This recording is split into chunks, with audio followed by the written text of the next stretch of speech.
Sadgurunath Maharaj Ki Jai, and welcome to Jagadambe Reads the Holy Books of India, ShrimadBhagavatam362. As you may remember, the people of Krishna's town thought that the sun had come down and was walking toward his house.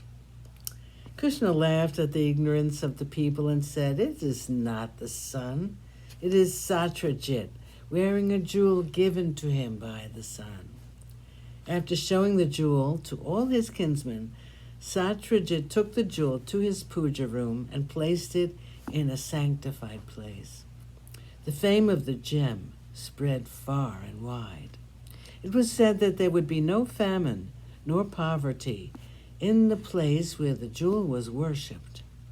Every day 12 mounds of gold would be found near the jewel.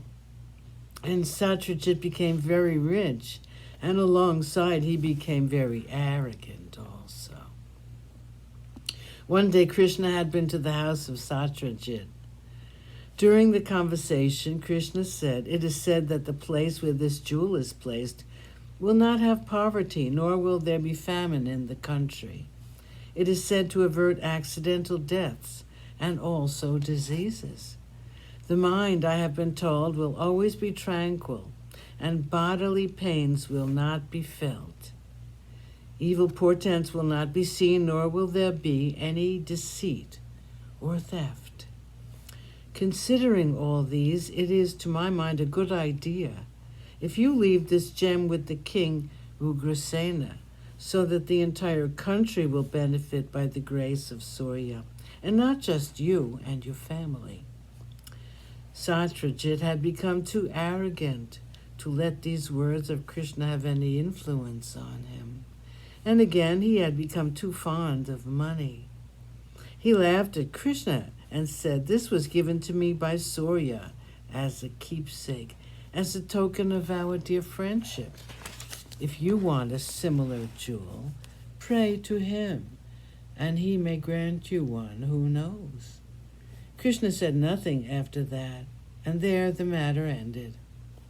Some days later, one day, Prasenajit, the brother of Satyajit, asked his brother if he could wear the jewel for the day.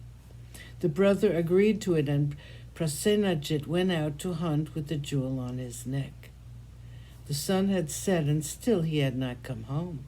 Satyajit, worried about him, and perhaps more about his jewel, waited impatiently for the night to pass. Day dawned, and still there was no sign of Prasenajit. Satyajit was extremely worried, and he went to the forest, and with him went a search party. There, in the heart of the dense forest, they found the dead body of the horse he had been riding. They went further, and there they found the lifeless body of Prasenajit. They brought him home. Sure enough, the jewel was not found on him. Sad and angry at the death of his brother, Satyajit told someone, "My brother has been killed. It is because someone wanted the Sayamantika, that someone wanted to possess it. Some days back, Krishna had come here. He asked me to give the gem to his grandfather, and I refused. Because of that, Krishna must have been angry, and this, I am sure, is his doing. He has killed my brother and taken the Sayamantika. I am sure of it. Krishna must have stolen the gem."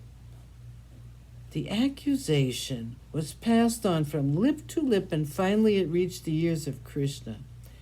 He was at first amused, but he realized that people were apt to believe anything ill of others, even of their beloved Krishna. He was anxious now to vindicate his honor in the eyes of his people, since he now realized that everyone was willing to believe him guilty.